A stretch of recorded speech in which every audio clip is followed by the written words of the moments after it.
people get overwhelmed. And that's why we have the 3 levels. You're probably Facebook, I'm Instagram, and then now the new wave of people are TikTok. I know the answers and I don't feel like a fraud.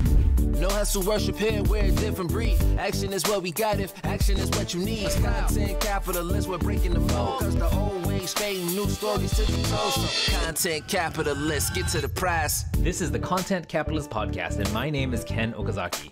There are as many ways to make money with content as there are people doing it. So listen in as my clients, past, present, and future, unpack how they crack the code to making $1 million a year or more while capitalizing on their content. Let's get started.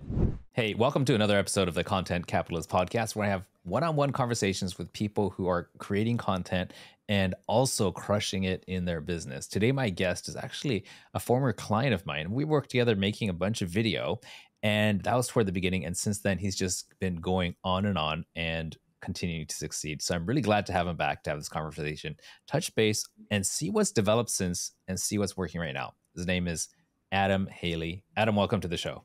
Hey, Ken. Thank you. Super excited for this one. Thank you, too. Adam, I know that there's a lot of people who, if you scroll on Instagram, even if you're not looking for it, you're going to see people working out in gyms. You're going to see people, talking about losing weight, supplements, diets, 100 different things. And that's a pretty crowded space to try to, set up shop or stake your flag in that. But somehow you're helping people consistently to do that and to make a lot of money doing that. So I think the listeners will be anybody who's either in the fitness industry or in a crowded space and is struggling to, grab eyeballs and make money. I think that they're going to be really interested. So I want to plug that for you. But before we go too deep into that, could you tell us, 30,000 foot view? Hope I didn't just steal the thunder, but who do you help and what do you do uniquely?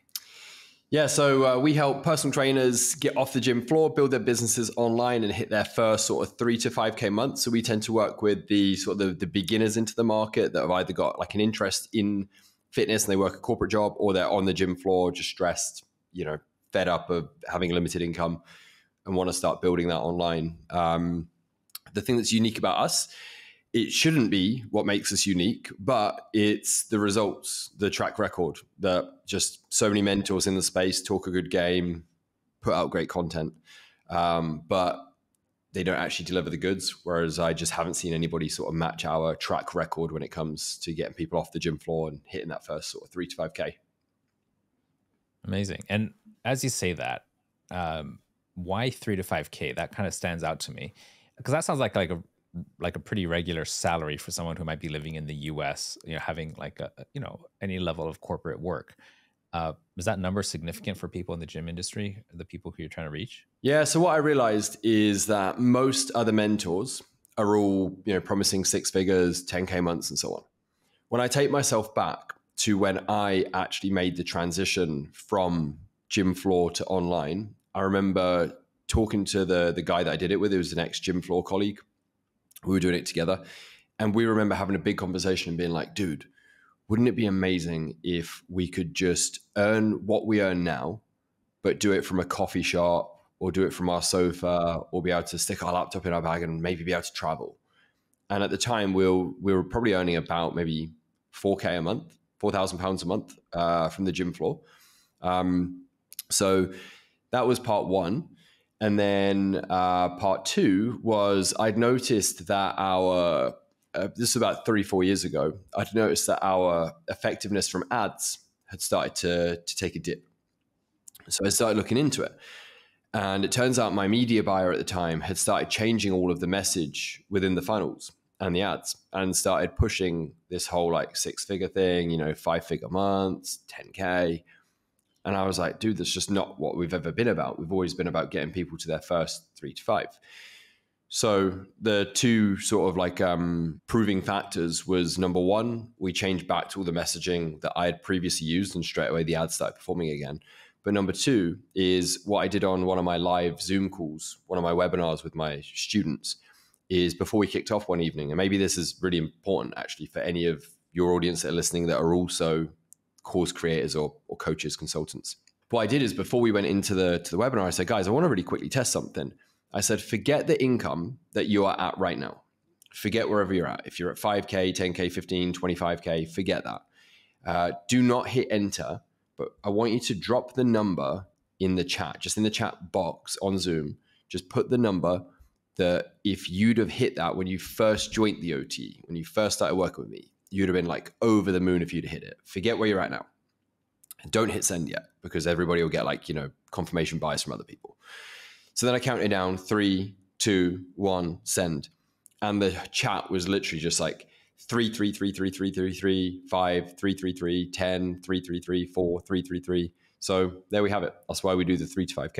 And that's what separates us, is you're speaking the language that people are already thinking in their minds when they're getting started. Yeah, the people that we work with, they see the 6-figure stuff, the 10K months, and they don't quite believe it yet. It just sounds too hypey, and it won't happen. Probably jaded by too much over marketing, right? Just seeing too many people put it out there. Whereas for me, it's just I'm genuinely speaking to what worked for me, what appealed to me. When I first went online, I really would have been happy if I could have done £5,000 a month from my laptop, from a coffee shop.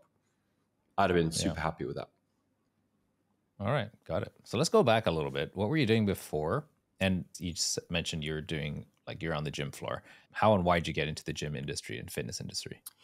Yeah, so when I was younger, school, I used to be really active, rugby, football, boxing, that sort of thing. Then I ended up with something called Osgood-Schlatter's disease, which is quite common in like young males when they're playing a lot of sport. And then that led to something called Blount's disease that I had, which basically meant that in my shin bones, my outer shin bone was growing faster than the one inside. So I ended up with bowed legs. Didn't realize it until I had it done on x-rays and stuff. And the doctors were worried that one day, if I carried on, I'd go over on my ankles when I'm in my later years. So they decided to break both my legs. So I had both my legs surgically broken and pins and plates put in them. I was in a wheelchair for 8 weeks. I think I was about 15 years old. And I got really bored during the recovery phase of being non-weight bearing in a wheelchair for 8 weeks. So I started to teach myself to walk early. When the surgeon found out, he basically signed me off of any rehab physio. So I was left with these 2 skinny little twigs and could just sort of hobble around a little bit. So I decided to join a gym, probably 15-ish, and decided to attempt to rehab myself and try and build some muscle tissue again.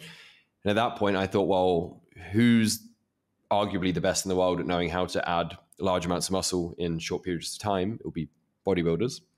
So I bought all the bodybuilding magazines and I started following their workouts, which were just 10 times too advanced for me. But I gave it a go and I got some okay results. I started having friends ask if I could coach them and so on.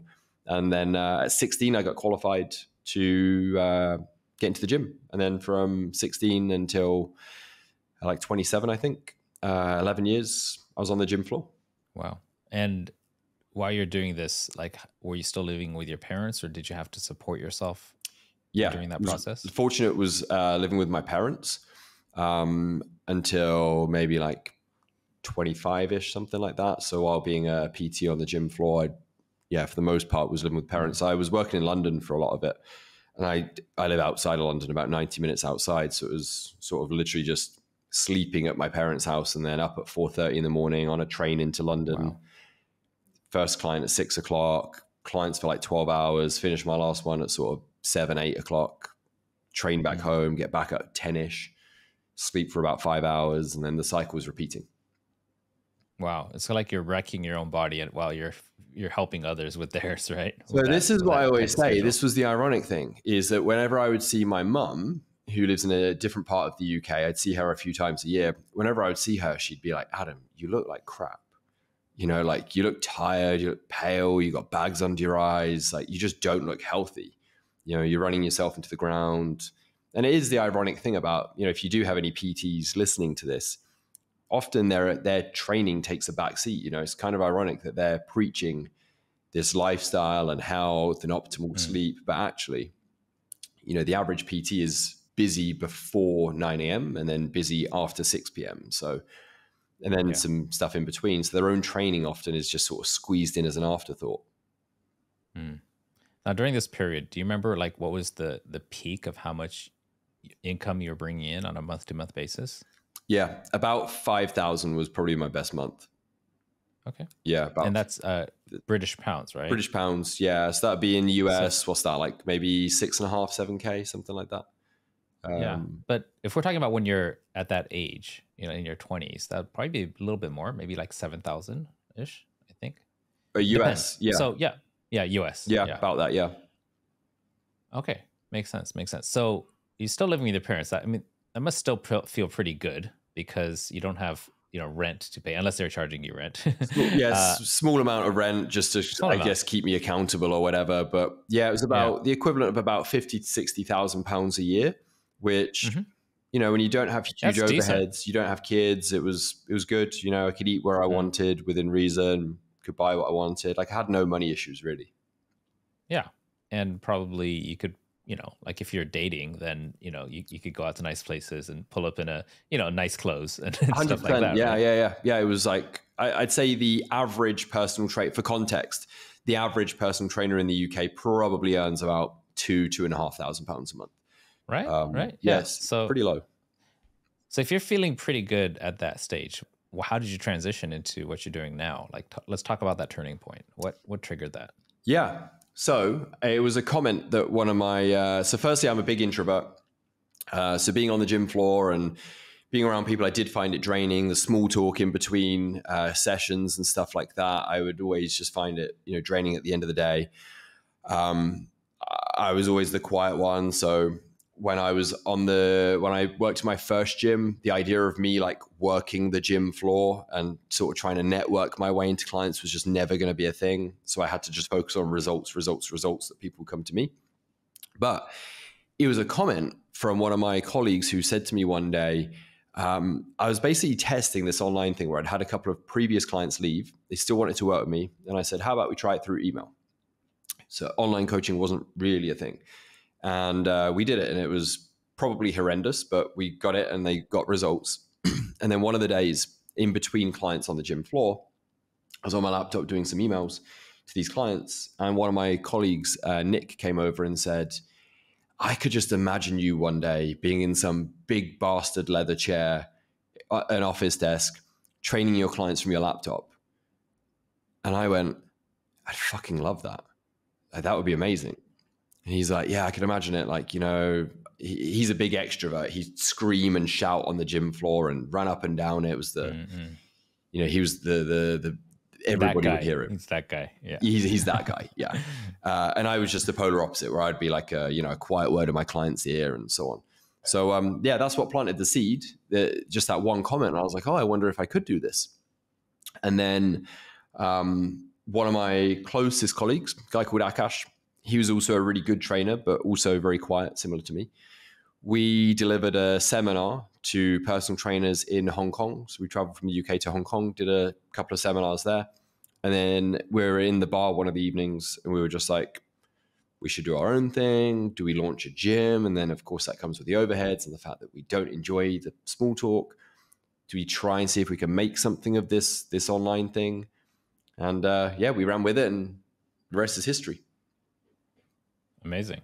So you ran with it. The rest is history. I'm going to assume that there was a bit of a learning curve there.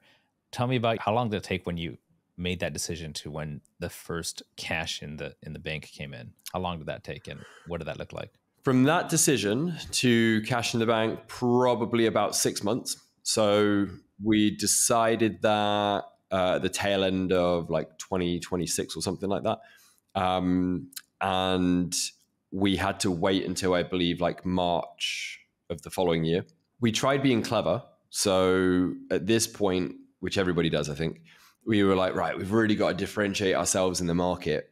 Rather than just realize that our results were doing that, we thought we had to get some fancy app put together. So we consulted with a firm. And this was obviously, I know that apps now are a little bit cheap. You can white label them, but obviously these weren't options back then.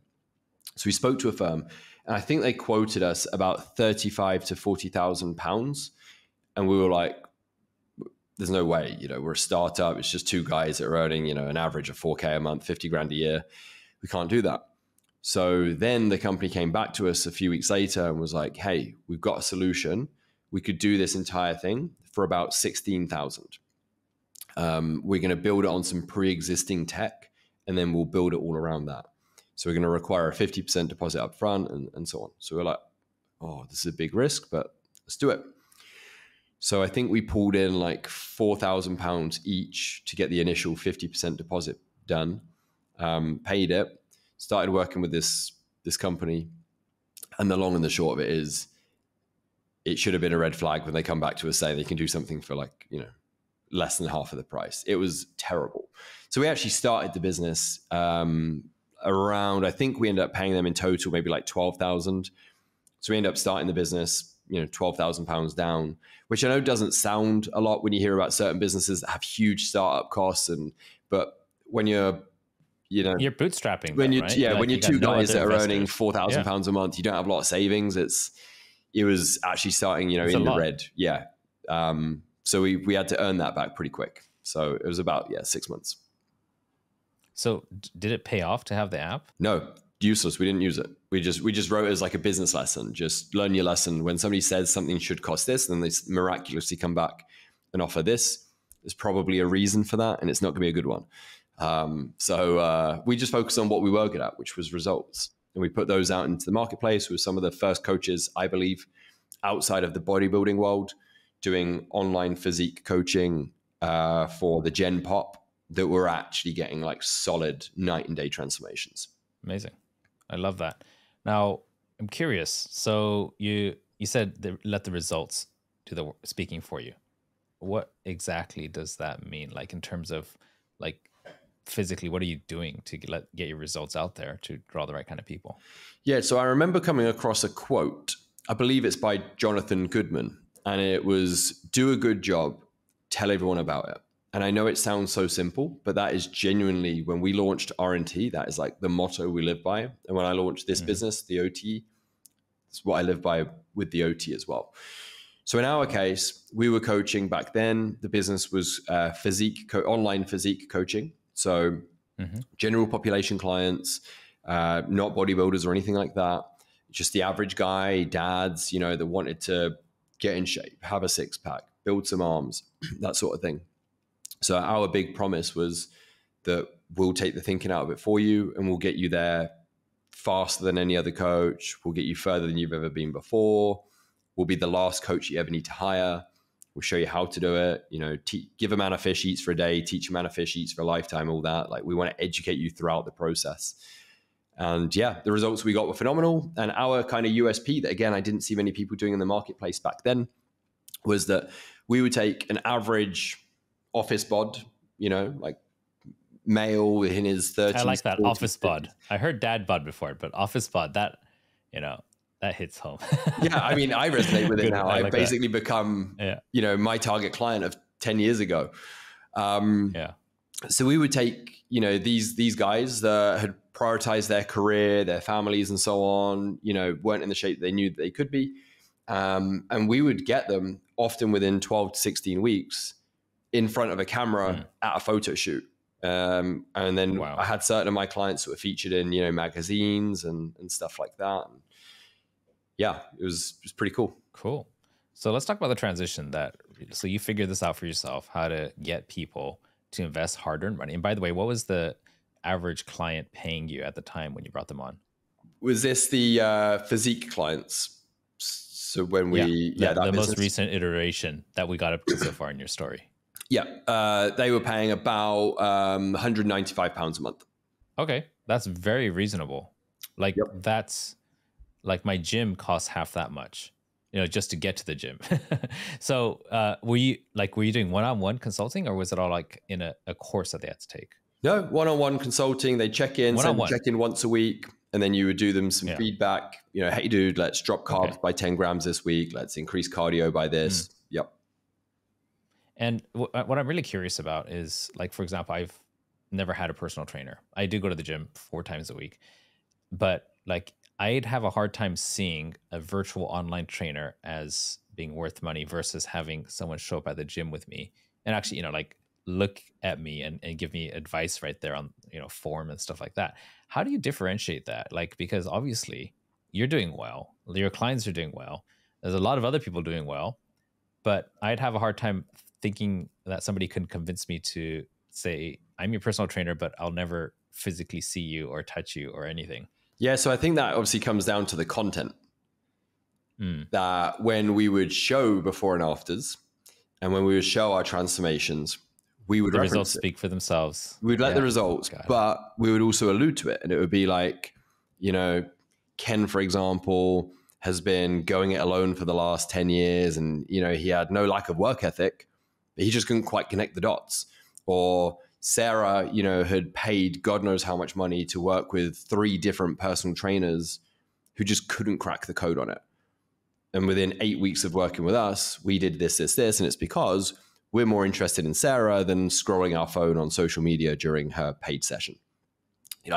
We would, throw stones, I guess, at personal trainers. And then we would have people that would see this result and go, wow, they'd read it and they'd be like, damn, my personal trainer is always looking at himself in the mirror, or my personal trainer sends me to go warm up on the treadmill for 10 minutes, or my personal trainer is always talking to the other trainers on the gym floor during my session. And then they would resonate and go, oh, maybe there's something to this online. I like it. So you had this shift, you kind of figured out this online thing. And how long was it before you were like, let's package this and help other trainers to do that? What motivated you to go that next level? Yeah. So that was sort of accidental in terms of the business coaching. And this, again, maybe differentiates myself a little bit. So a lot of my competitors now and business mentors in the fitness space, all have sort of popped up since COVID, since they had to transition and so on. And they've almost like forced the business coaching. Whereas how mine came about is while Akash and I were still running RNT, our biggest problem we ran into was finding good coaches as we were scaling. It was trying to hire the right coaches. And most of the coaches in the space were just not at the skill level that we needed them to be so they could hit the ground running. So I'd come up with this idea of, why don't we launch something called the RNT Academy? And in that, it's going to be a 10-week program in which we will teach trainers to get the same level of results that we're getting. So we'll run them through our case studies. We'll show them the real magic and secrets behind the scenes of what we do, from client psychology to nutrition to training, supplements, and so on. And then at the end of it, those that have done well will be next in line the next time that we hire.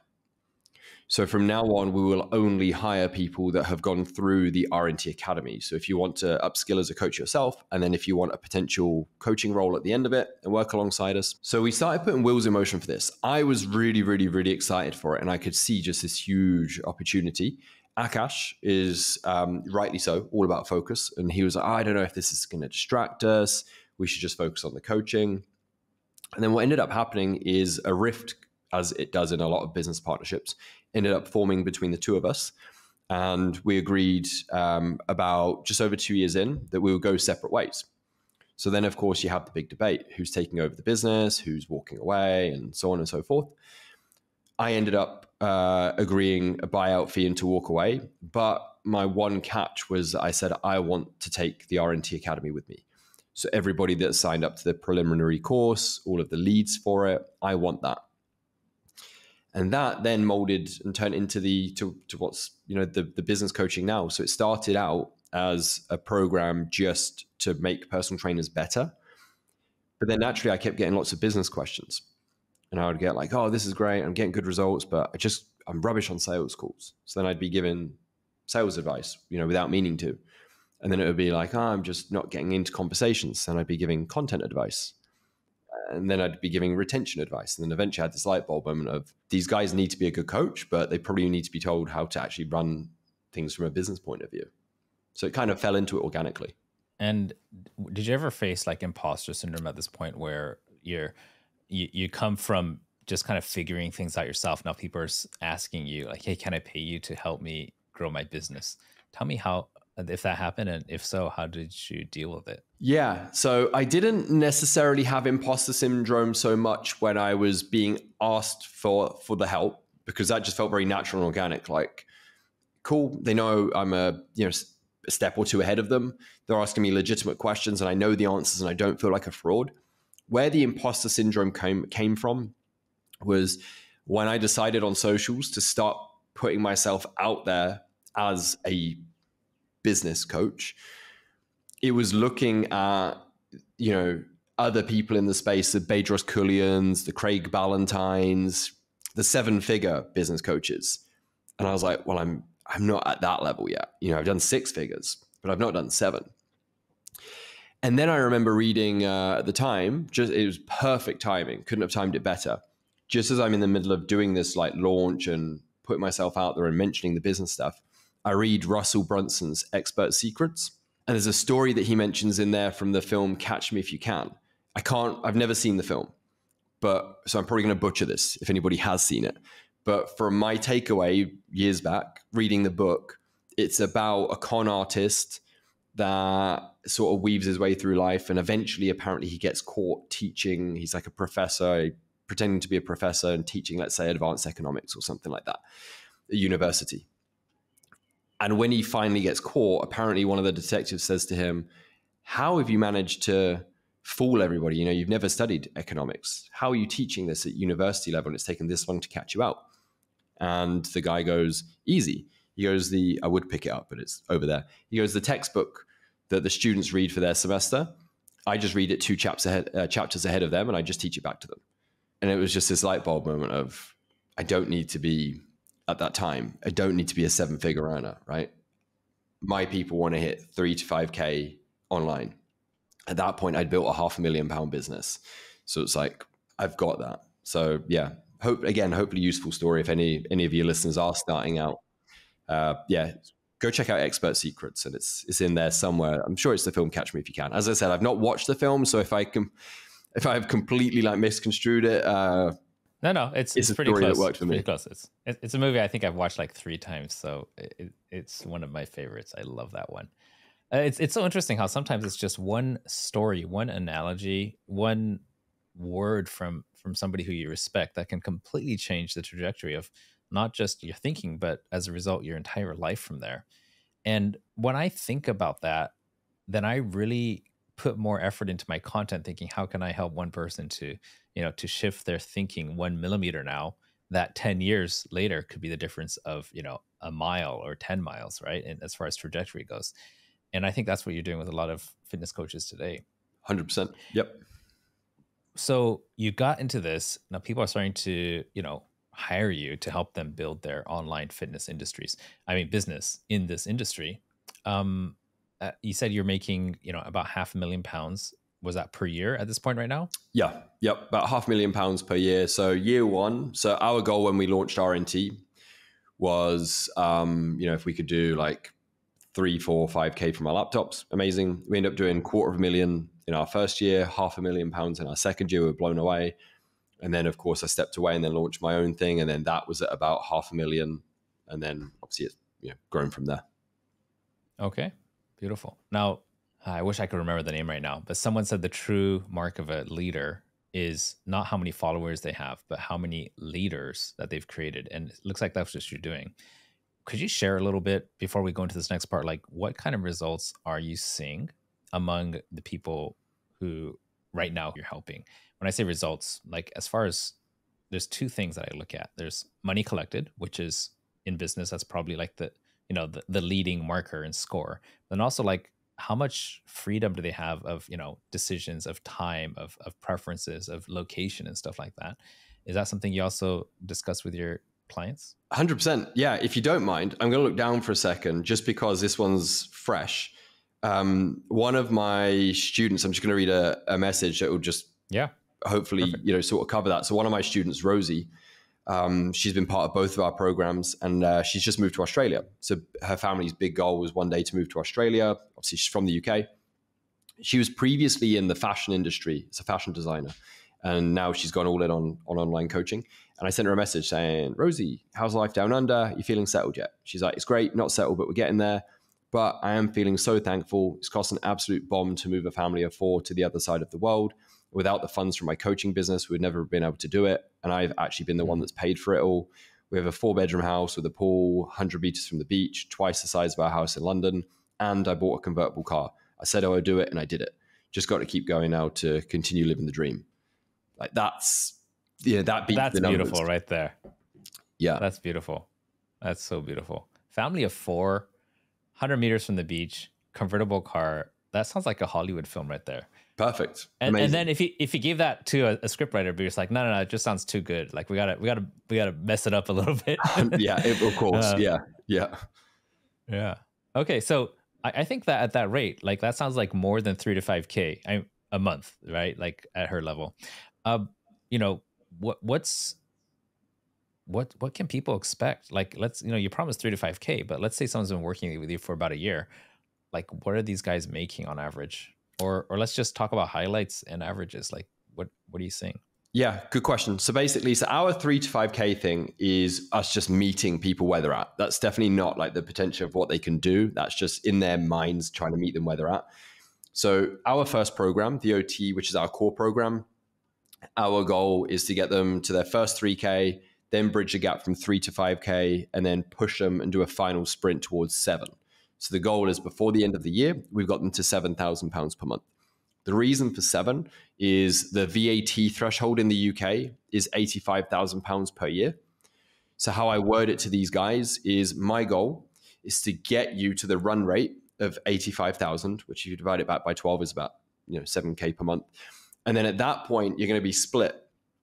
50% of you that join us are going to realize that you're doing this to have a lifestyle business, and you are going to want a low stress life. And I would argue if you sit just under that threshold, about 6.5K per month, you can eat where you want, holiday where you want, you'll have very manageable client numbers. Life is good. The other 50% of you, though, will be bitten by the business bug.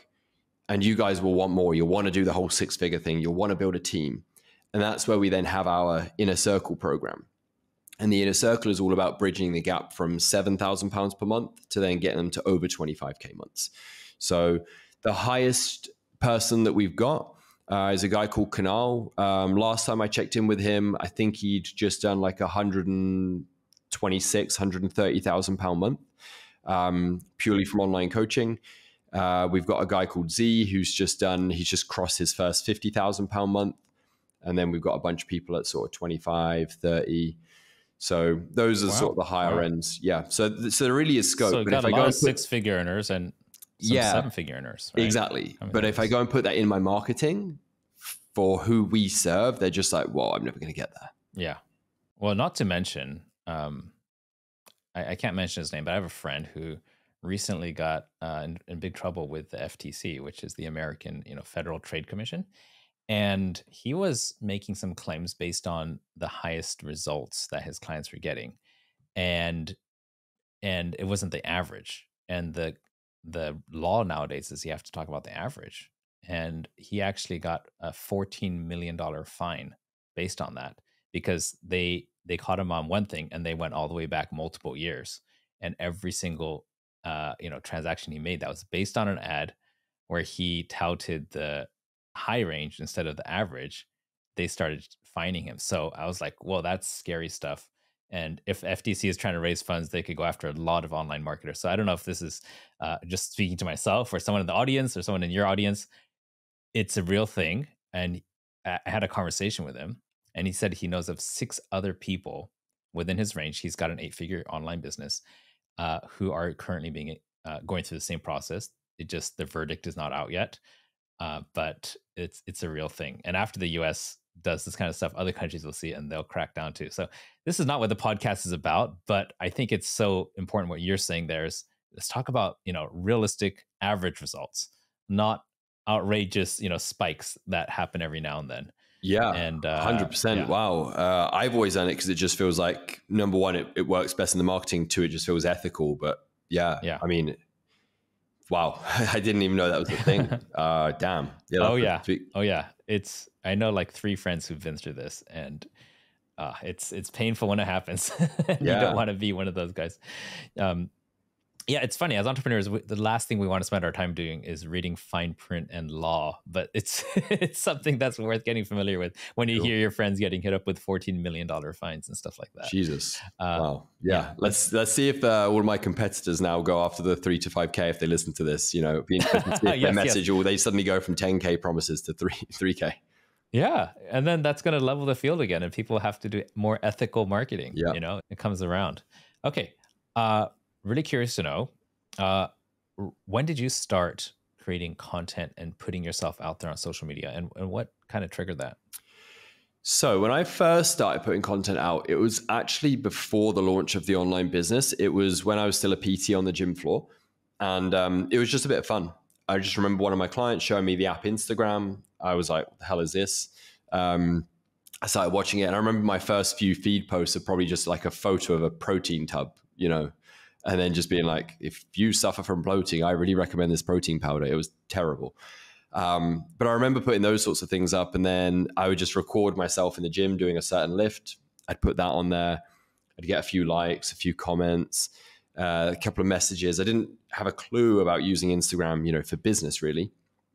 And then it just felt really good, you know, dead time in between clients to be able to help other people that I might never meet. So that's how it sort of started. And then my boss at that business sent me an email saying, I see what you're trying to do. You're trying to build a business outside of this. It's have the balls to either launch your own thing or whatever, which obviously is, we ended up doing.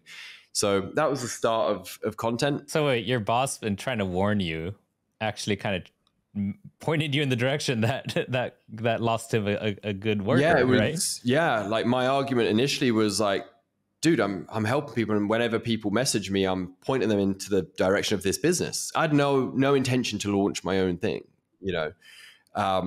It was just nice to put out a piece of content. I guess that ego, pride side of things, you know, you get some dopamine when those likes come through, just like everybody. I had no interest in trying to make money from it. It was just an ego thing, I guess. But yeah, he looked at it as I guess the first step to trying to get out, which at that point, it's the beginning of the end. Yeah. And then when he sent that email, I remember reading it to Akash, my colleague, and just being like, wow, maybe we should. And then, the rest is history. And then, so you guys were working together, and then, so you lost two, not just one. He lost both of us. Yeah. We were colleagues on the same gym floor. And that email was, I guess, as you said, the beginning of the end, where it was like, oh, maybe we should. Why not? You know, we were just having a laugh over this email, just like how could he misconstrue that as, you know? Yeah. If I was in your position or his position, and I saw that, I'm just like, that is awesome. I want you to experiment on these kind of things, see if you can draw more customers. And if it works, I want to give you a raise. And now you're also, you know, head of marketing, you know, but maybe it was just so early. He just didn't see it. He saw everything as a threat instead of as potentially, you know, raw talent. Yeah. I think he's just negative thinking, just like, competition, whatever. And yeah, his loss. Wow. Yeah, massively. Yeah. So his loss, our gain in the end. And then doing content properly would have been when we had launched RNT, because of course then Instagram really became like, this is our shop window.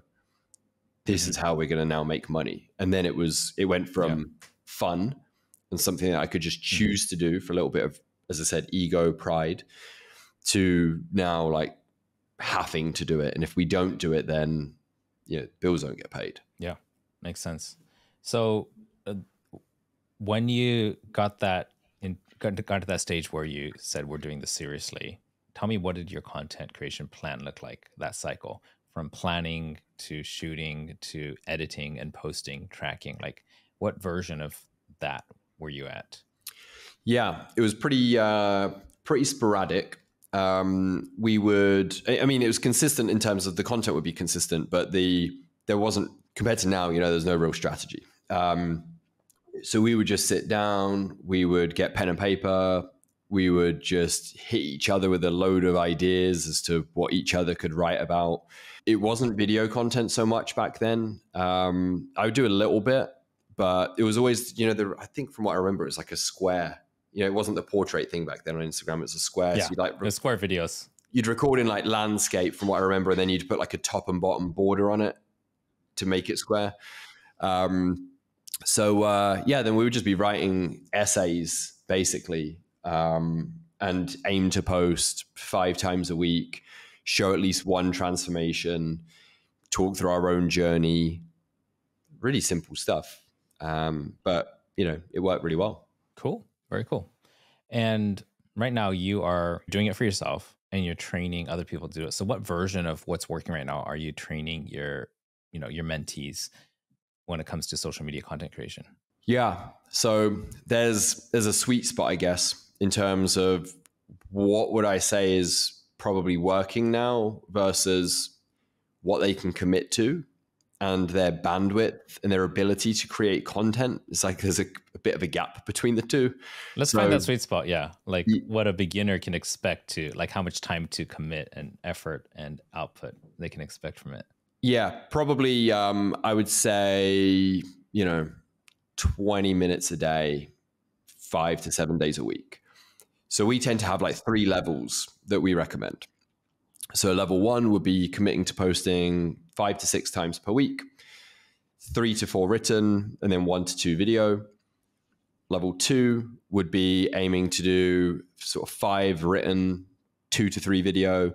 Level 3, which is where I want everybody at, is basically doing a written post 5 to 7 days a week, and then some form of short form reel 5 to 7 days a week. And I would use the reels for more like account growth, trying to land on that explore page and whatnot, building trust and so on. And then I would use the written based posts more focused around client transformations and social proof and somebody's own story. And I would use that more for the selling and the heavy lifting.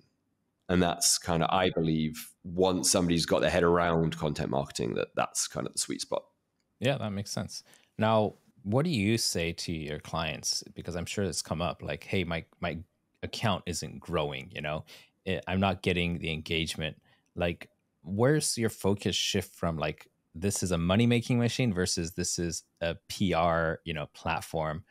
Like, tell me about your kind of the balance between those things. Because as you know, there is a balance. Some people always want to be selling, and other people are just like, no, don't sell at all. You want pure growth, and then want reciprocal kind of sales or like marketing system. Tell me about that. Yeah, so I like the idea of the latter. It's obviously Hormozy, talking about that, like give, giving, wait until they beg you and let them ask in the DM and all this sort of stuff. My opinion for the audience that I work with is that is nice in theory, but it's not going to get them their first 5 clients. And it's not going to cover their cost to me, to be frank.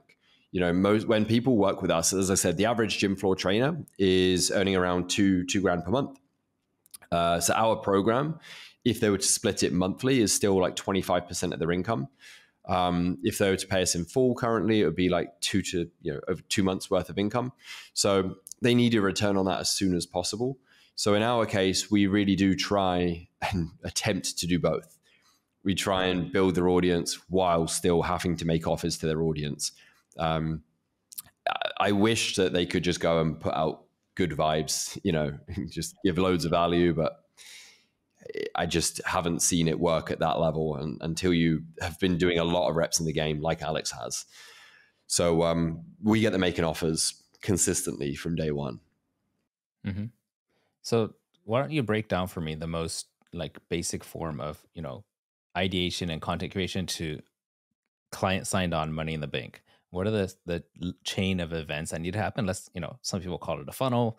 Some people, you can call it a sales process, marketing process, whatever. Let's start all the way from when content gets created. Yeah. Like, how do they think of these topics? Where do they come from? So topics, we tend to do the classic, try and help them think of like 3 pillars in their business and then break those down into 3 sub pillars. You've seen that done to death 100 times. A lot of it stemmed probably from Simon Bowen. The classic would probably be for most trainers until they really figure out who they're working with and can identify themselves in the marketplace and be unique and so on, would just be like nutrition, training, mindset, something like that. So that usually gives them like some ideas straight away. We break down, okay, what's your philosophy on nutrition and so on. Second would be results, that we need some form of social proof, whether that is you and you have either gained a reasonable amount of muscle tissue or you've dropped a considerable amount of body fat. You don't have to be this Greek god. You don't have to have done a photo shoot, but I think it's important that each trainer is going on or has done their own journey. If you don't have clients and you haven't figured it out yourself, then you're going to need to suck it up and work with a couple of people for free and use them as case studies. But basically, you need some form of results. And then we need to talk through, what you've achieved with them, what you're achieving, the problems that you're going through, solutions, and so on. So that is like, I would say, step 1. Step 2 is then how do we turn this into content each week? And then how do we differentiate ourselves? So we look at doing some like polarizing stuff. So what do you see other coaches do that you don't agree with? What mistakes have your audience made or you made? And can we talk about those or against them? Then we want to show social proof. Then we want to talk through your journey. Then reels, let's try and do some short form stuff. So that would be the first foundational piece. Within that, I try and get them to attempt to make 2 to 3 call to actions on their on their feed each week. Second step from there would be then starting to put some documents or case studies or Loom videos together. And then we can start running some form of 2-step process. So give some value and get people into the DMs. Then on top of that, we then have like launch type things that we'll do. So I'll get them to alternate. So 1 month we'll do a quick cash script, I call it. And then the following month we'll do what I call a blunt post. I think like Taki's World calls it the 5130, I believe. So I get them to alternate. So 1 month they'll do one month they'll do the other. To try and get the account growing, we'll run a giveaway. If possible, we'll collab with people on it. So that's kind of the feed side of it. And then, of course, as I said, it tiers up to then eventually, hopefully, 5 to 7 days a week of written, 5 to 7 days a week of reels. Yeah. What kind of giveaway are you talking about here? Like a physical thing, like a session? So I recommend coaching with some form of like products. So it could be first prize, for example, might win 8 weeks of one-to-one online coaching with you. And they're going to win, let's say, a £50 Gymshark voucher. Or they're going to receive all of their supplements that they're going to need for this transformation included as well. So I try and pair like coaching plus product. And then the second prize would be just product without the coaching, or just coaching. And then the third prize, I tend to just recommend anything that they've done previously that's free, a free resource, training, whatever. Yes, we would run that and then try and get as many people to enter it within the first 5 minutes. Tell me about that. Yeah, so collabs is if on these giveaways, if they know people or can reach out to people that have non-competing offers, it would be to then run a giveaway and potentially collab with the person and have this person offer their stuff as well. So let's say, for example, Ken, obviously we have we're really a similar audience in a way, not fitness related, but trying to land clients through content. We're not competing. So it would be if you and I were to do a giveaway, could I give mentoring on, I don't know, sales processes, and could you give away some course on video editing? And then we'll collab together and leverage each other's audience. Adam, I think we should do that. Yeah, probably quite a good, yeah. I'm saying it now and I'm like, oh yeah, there's an opportunity there. Actually, it makes sense. Yeah. Okay. And then that way, yeah, you sort of cross-pollinate between audiences, which works really well. Mm-hmm. So that's all the feed stuff. I mean, there's obviously more nuance, but that's in a nutshell. And then stories. So then stories really probably is where the money's made. So I try and just get them to turn up and just document their day. And I think Gary Vee come up with the phrase, document, don't create on stories. It's like, just let people be a fly on the wall. I try and have them think about like, what are 3 things that you do each day? If you think of the beginning of your day, end of day, what 3 things that you do consistently that's a little bit unique to you? In my case, it's playing golf terribly. And I've managed to put holes in the ceiling of the golf studio that I go to. So, I put that on stories and it gets a lot of engagement and gets people into the DMs and so on. So why do you say stories is where the money is made? Just seems to be a little bit easier to get people into conversations from stories. So got it. Yeah. That's even if it's random stuff that's not related to your business, like that's still going to potentially turn to business, you're saying? It helps. It helps build trust, I think. It helps open up the DM channel where it might just be somebody laughing and just hit and react to a story, just a laughing emoji that pops up on your screen. And then you comment back to that and it's like, man, that was so embarrassing. And you just leave it there. And then maybe they put something up and then you're doing like 3 times a day roughly on these stories? Stories. So three times a day would be like their personal things. So think of like 3 sort of quirks, 3 things that you do. Then anything else that you can do in addition to it. You're just documenting your own stuff. Then it's showing social proof. And then from there, again, we aim across the week to try and do 3 to 4 call to actions. So we do 3 types of poll that we recommend: direct, indirect, this or that. So we'll spread those out across the week. we'll do questions boxes, we'll do link stickers straight to calendars, we'll do nutrition audits as 2 steps. So yeah, so all the stuff you're talking about now, like this is starting to feel like a lot. Do you have like a minimum recommendation, or do you just tell the coaches like, here's a list of everything, try to do as much as you can? Like how, because for me, like I am in the content game and I'm already feeling overwhelmed with the variety of different things going on. Tell me about how you help people to like actually keep up and motivate themselves to do it. Yeah. So number 1 would be stories. I treat as its own thing. And we have like a training called like selling on stories within 7 days. And it's a 7-day, here's what you do. And you just rinse and repeat it. So every Tuesday, you're going to run an indirect poll. Every Wednesday, you're going to run a 2-step and give your audience something. Every Sunday, you're going to run a direct poll. So they've just got that they can just rinse and repeat. Once they're in cadence, they don't need to think about it really. So that's part 1. Part 2 is then the feed content, I think, is where most people get overwhelmed. And that's why we have the 3 levels. So it's like somebody that comes in, you do not need to worry about posting twice a day. You don't need to do this.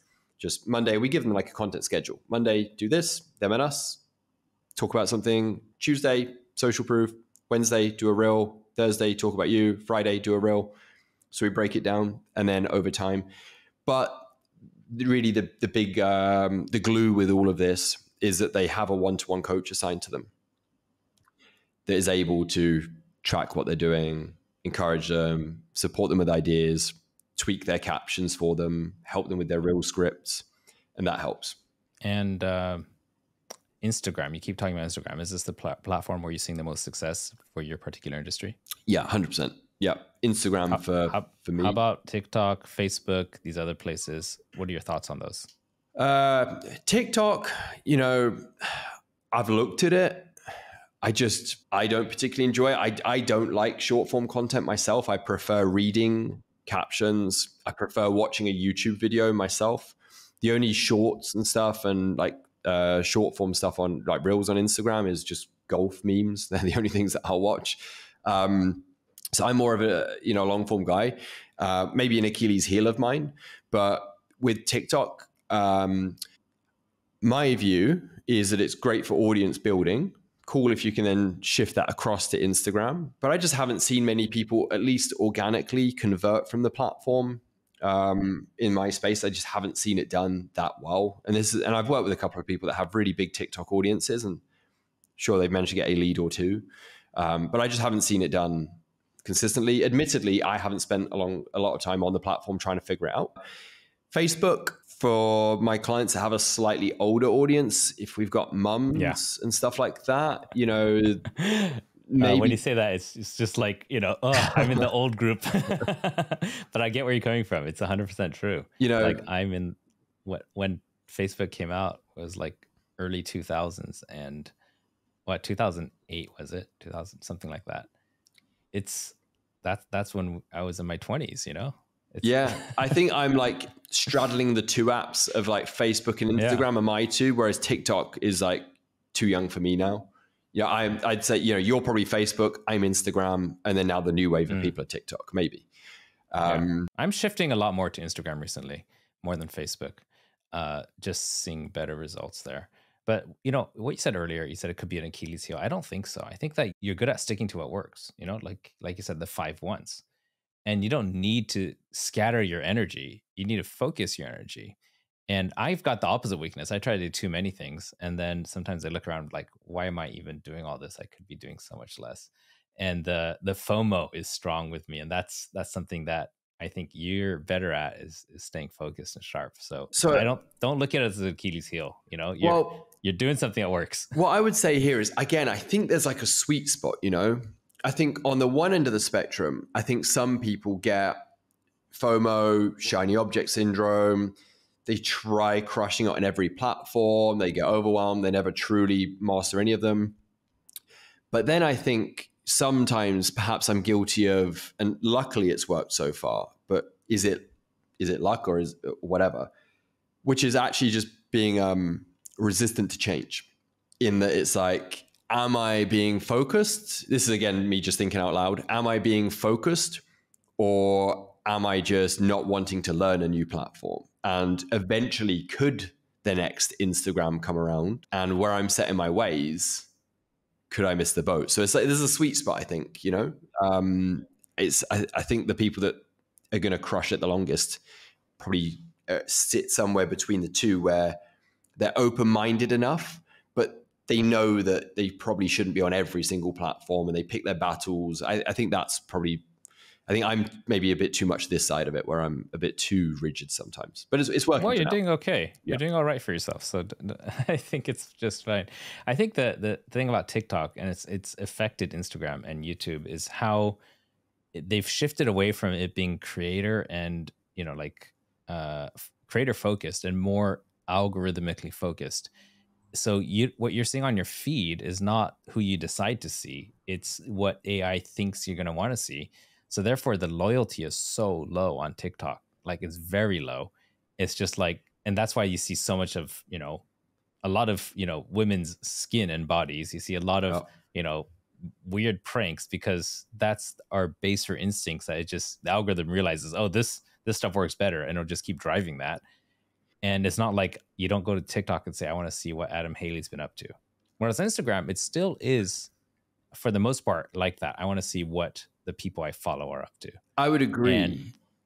And that's the shift that TikTok has affected Instagram on, but hasn't taken it nearly as far as TikTok has started with. So, you know, there is like sound algorithmic reason to stay with Instagram versus TikTok. It's the brand loyalty, the creator loyalty is much stronger.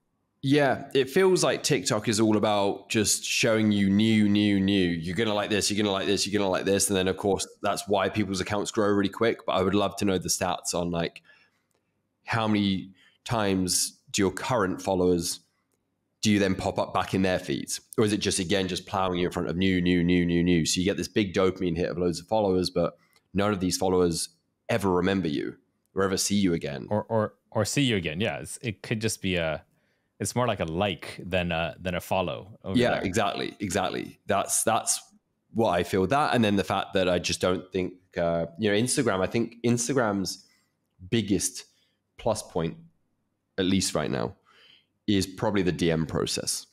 You know, if you think of Facebook, like the request thing on Facebook, Messenger is just a bit hidden. You know, Messenger is a separate app to Facebook. It just doesn't feel that fluid.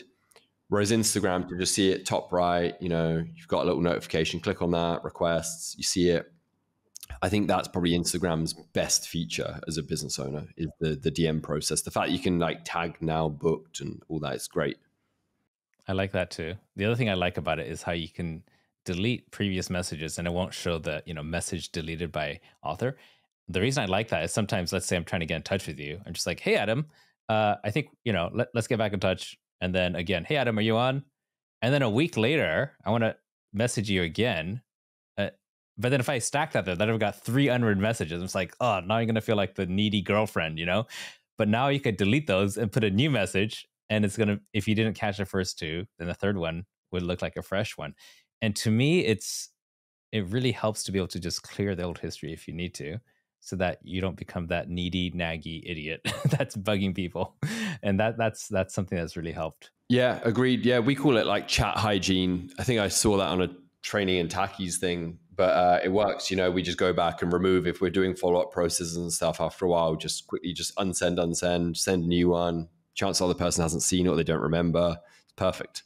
Now, this question might feel like it's a little bit loaded, and it is, but I want to ask you, like, had there not been Instagram and had you not started publishing yourself on social media, how do you see how much difference there would be in the income earning potential you have now versus if you had chosen to not publish yourself on social media? Like, do you think you'd even still be in business? Honestly, no. If you think of like traditional ways of, so for my industry, the option is, you know, online or gym floor, right? So gym floor, I'd be capped. You're capped at how many hours in the day. Could I potentially have taken on other trainers under me and built them? Maybe. Who knows how that would have panned out. So online is really the way to go in terms of, in my marketplace, for being able to scale income. How would I get in front of people if it wasn't for social media? You know, you'd have to run ads, but then everybody else would have to run ads. So then the cost of, to run them would be really high. And really, I think for most people, if you don't have loads of capital going into the business, you need that organic growth from social media to get cash in the bank, get your head above water, to be able to then reinvest it into paid media if you need to use it. Whereas trying to start, like for my audience who's earning $2,000 a month, paying me 25% of that, to then try and get them to run ads on top would just be, it wouldn't work. So long-winded way of saying no, like without social media, without posting free content. I mean, you've heard the cliche before. There's just never been a better time, has there, to run a business? Like when my parents did it, it was like radio, print, TV was the only way of getting yourself, or, you know, walk around like handing flyers through doors or something, which makes me laugh. And I'm sure you get this, which makes me laugh when you have people trying to build a business and they're like, oh, I don't have time to post. Oh, you know, you're like, you have this opportunity. And this is what I tell my students. You have this opportunity to, with your phone in your hand, which you already have anyway, you haven't had to buy it for the business, you already have an iPhone or whatever, to spend 20 minutes knocking up a piece of content. And as a consequence, you can earn more money from your phone doing this than somebody that spent 7 years in medical school training to be a doctor or a surgeon. Yes. It's insane. That's 100% true. I love that. Adam, we're coming close to the end of our hour here. I want to ask you, if this is the final question here. Somebody's in the fitness industry, they're struggling, they've tried social media, they maybe bought a course or 2 or 3, they're about to give up, right? What advice do you have for this person? And, you know, like they're coming to the point where they're just like worried, am I going to have to, you know, go get a real job again because this fitness thing isn't working? What would you say to that person? Don't give up. It takes a little bit longer for some people, just like fat loss, weight loss, muscle growth. Some people genetically, you know, just take to it like a duck to water, and, you know, they just look at a dumbbell and their biceps grow half an inch. Some people can, you know, eat whatever they want and they still remain in amazing shape. Is it fair? No, but it is what it is. There's going to be coaches out there that seem to, their first ever post lands them 3 clients, and kudos to them, but they're running their own race. So it would just be, don't give it up. And really the benefit of running an online business is that you can still do this while, if you do have to take on another job or you have to do this or that, you can just do it alongside it, you know? We've got people that have built their online coaching businesses with us while being full-time parents, while working corporate jobs and parenting, while doing crazy hours on the gym floor. They just understand that it's just a bit of a time sacrifice initially that has to be done. And the final thing that I'll mention on this is that I always refer to it as the snowball effect. That I feel that for a lot of people, it's slow posting organically and landing clients, and it takes a bit of time, You get your first client in the door, you get your next one. And then 2 things. Number one is the gap between like 1,000 and 2,000, and then 2 and 4, and then 4 and 8. The time horizon between each one gets smaller and smaller. Like you get there much faster. And this happens from the snowball effect, that once you start picking up some leads, once you start to get that confidence in, once content starts to become less of a chore, we just have people where it's like slow. I don't know if this is going to work for me. Slow. Oh my God, I got my first client. Slow. Oh my God, I signed up 2 clients. Oh my God, I got another one. And then suddenly they message and they're like, I don't know what to do. I'm really overwhelmed. I don't know if I should, like, you know, shut my calendar off. And I'm like, don't you fucking dare. You've just moaned to me for the last 5 months about it being slow. Now you've got an influx of leads. Like, make hay while the sun shines. Remember all that moaning that you did 3 months ago. So it'll happen. You just need to persevere. Yeah, I love that. Now, if anybody is in the fitness industry, they're listening to this and they're thinking, how can I get a hold of Adam to help me? Where's the best place for them to go? Definitely Instagram. It's just at Adam Hayley 1, so ADAMHAYLEY, number 1. And as a big thanks for spending time, you know, listening to myself and Ken. If you want to hand any of the things that I've mentioned in terms of, you know, content, story selling, DMs, just pick anything, either a DM script, the 7-day story selling sequence, anything like that. Send me a DM, reference this podcast, and I'll get it over to you. Perfect. And is there anything that somebody, if they want kind of an introduction to how you work and what you do, or something they can, like as a starter manual, is there a link you could share that that could kind of get people started in that direction that we could put into the description? Good question. We're working on, so there is my organic website that has a lot. It's in the middle of being completely rewritten, but it's still probably one of the best places for now to go until the website gets done. So that would just be onlinetrainereducation.com. Okay. We'll put the link down below. Amazing. Guys, if you listened all the way to the end here, it's been a full hour of listening to Adam's backstory, how he works with clients, what didn't work for him, what is working for him. If you listened this far, then that tells me there's something about that that's been of value to you. So I encourage you to click the link below, check out his website. But most importantly, just pop by and say hey to Adam. Send him a DM, say hey, Ken sent me here, and just have a chat and see where you guys want to take it. But other than that, I think I had a great time having this conversation with you, Adam. Adam, thank you so much for being on the show. Thank you for having me. It's been awesome. Thank you so much. Hope people got some value. Oh, I'm absolutely sure they did. That's it for now, and I'll see you guys next week. No hustle, worship here, we're a different breed. Action is what we got if action is what you need. Content capitalists, we're breaking the mold. Cause the old ways fading, new stories to be told. So content capitalists, get to the prize.